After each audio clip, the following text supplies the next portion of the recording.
Well, hello. That was quite a mess, wasn't it? Big Brother Canada 7, episode 11. Last time we checked in, the veto was not used, and that means that Chelsea and Kira were still up on the block. I think it's an understatement to say that Chelsea has made a lot of mistakes this season. A lot. I couldn't even begin to go into all of the mistakes that she made in one video. It would just be too long. Well, this show was really just a skim of useless information. If you are only a casual, hi Lucy, watcher of the show and you don't watch the feeds, you would not have seen what a horrendous week it was for Chelsea, debating whether or not she should roll over and die, whether she should campaign, whether she should have a house meeting. It was just a freaking mess.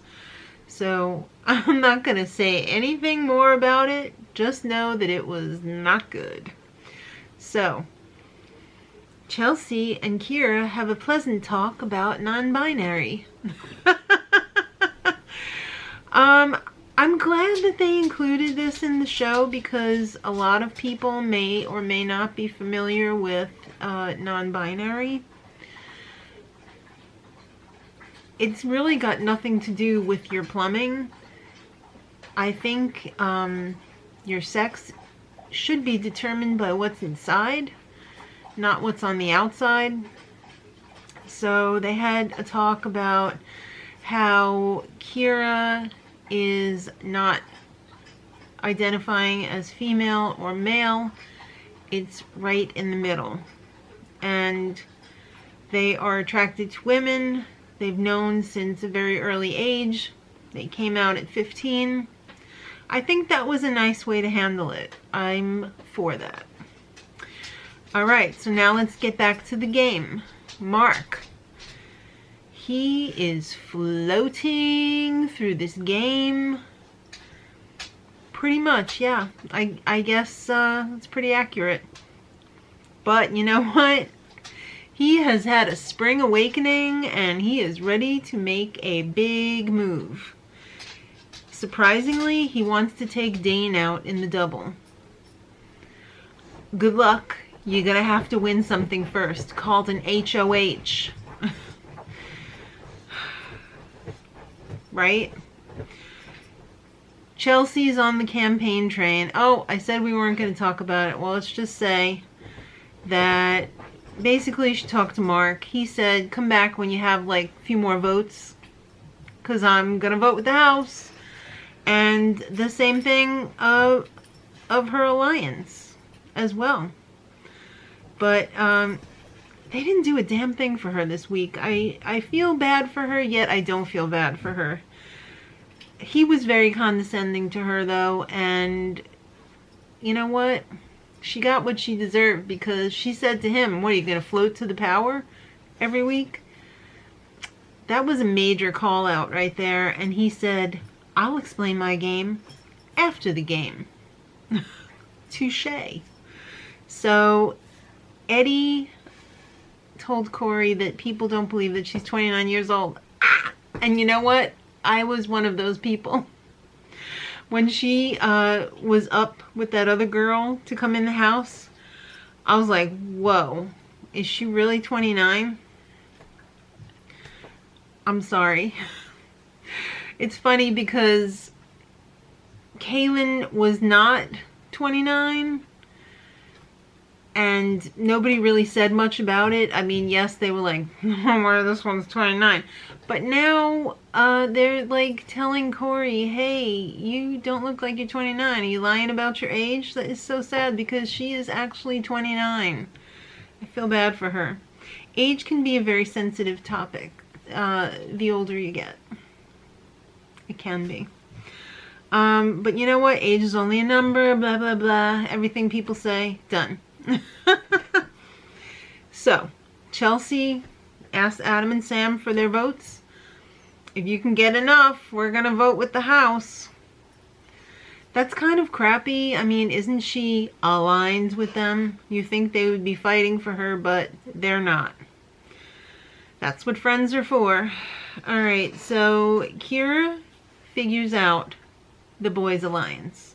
I mean, she pretty much had it figured out before, but the final nail in the guys' alliance coffin was when they were out on the outdoor deck and they were looking in the mirror, meaning Kira mirror, and the guys were fooling around doing their, when they were talking about other iconic, more deserving alliances in the past seasons of Big Brother Canada. So they saw it and they figured it out, and yeah, they went to Chelsea and told Chelsea about it. Actually, it didn't really happen like that. There was a long process before it actually got that far, and that actually did not go down until last night. And then what does Chelsea do? She goes to Esty. Wake up, Esty. You know what? She's woke because she's known about the guys' alliance, but she don't want to do anything about it. So they didn't really say that on the show, but Chelsea was pleading with her, do it for the women. This sucks. All these women who are watching the show just have to watch the women get picked off one by one. Alright, so that's it for the history portion of the show.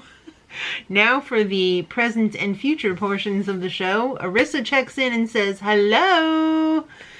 Let's get this eviction done. So Kira, step up. Say what you gotta say. It's my second week on the block.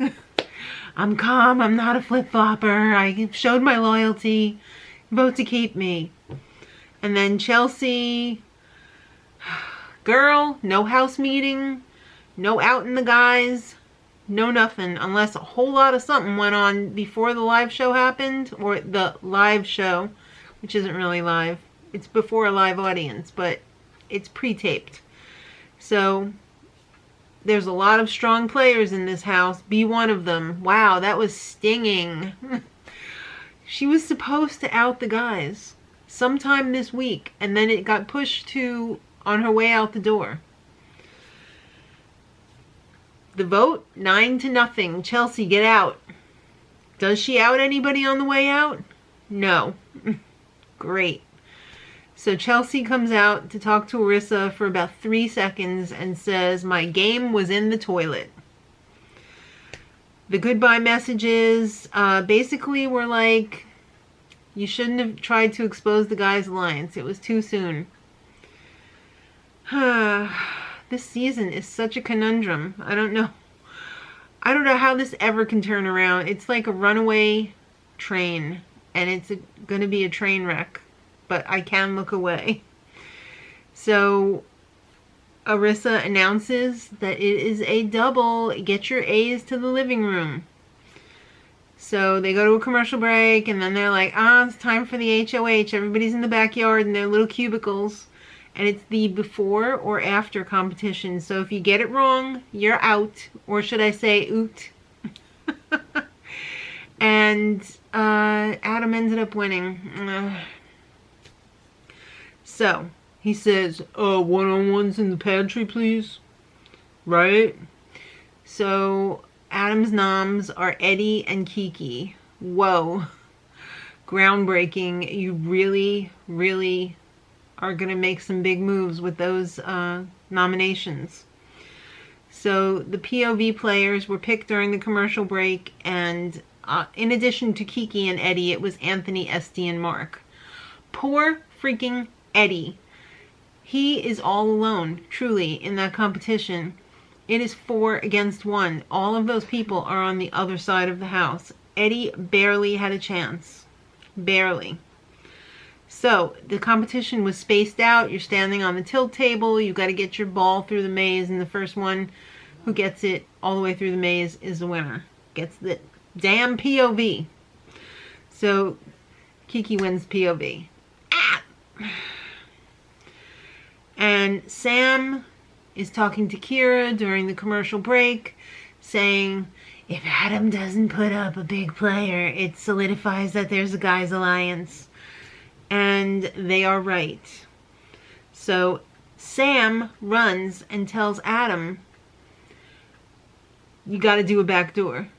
And Adam says, no, it's too soon. Yes, it's too soon because it's not the Final Four yet with the guys. Wake up, Canada. And when I say Canada, I mean the people in the house. Eddie is sobbing. He is beside himself. Everyone is comforting him. Poor freaking Eddie. He is so sensitive and such a wonderful person. So Kiki, of course, uses the POV on herself. You can't fault her for that. So Adam has a chance here to put up a big target. And does he? No, he does not. He puts up Kira. And he says, as a pawn, you know, like as a joke. Great. So Eddie pulled it together by the time it was time for him to say his little piece for the eviction. He says he's sorry he was so boring. Eddie, you weren't boring. Everybody else was Kira said, I'm on the block twice in one night. Yup. Save me. So it's a vote. Unanimous vote again. 8-0. Poor Eddie is sent packing. I guess he's not jury yet because Arissa didn't say anything. So maybe the next one is starting the jury. I'm not sure. So Arissa has a chat with Eddie. And Eddie again apologizes for being boring. And Arissa says, Eddie, don't sell yourself so short. Excellent advice, Arissa. Excellent advice. Eddie is a treasure. He really tried in the house, but like people are talking about hockey and he's not into that, and he just couldn't connect with anybody in there. It was difficult. He was very different from everybody else. Poor Eddie. So he was very surprised by the reaction of the studio audience when he came out, though, and I was so happy that he got such a warm welcome and a nice round of applause. Good for you, Eddie. We really enjoyed you. So Eddie wants either Damien and I think he said Kiki to win, even though earlier in the week he was like, oh yeah, I'd put Kiki up on the block. But we'll see. Maybe I was wrong. Maybe I misheard, but I definitely heard Damien, and then I thought I heard Kiki. If you know, leave it in the comments. Sunday's show, Leon's Lounge, will be revealed. Oh, what? Right? And the blood veto will be dangled in front of the house guests. I wonder if there's going to be some sort of a competition to get it. We'll have to wait and find out on Sunday. Or is there going to be some sort of a vote or something by the public? I don't know. But, yeah. Sorry this show sucked, but this season has really, like Chelsea's game, gone into the toilet right now. I don't know if anything can turn this around, but I'm ever hopeful. Ever hopeful. So let me know what you thought in the comments, and until next time, much love.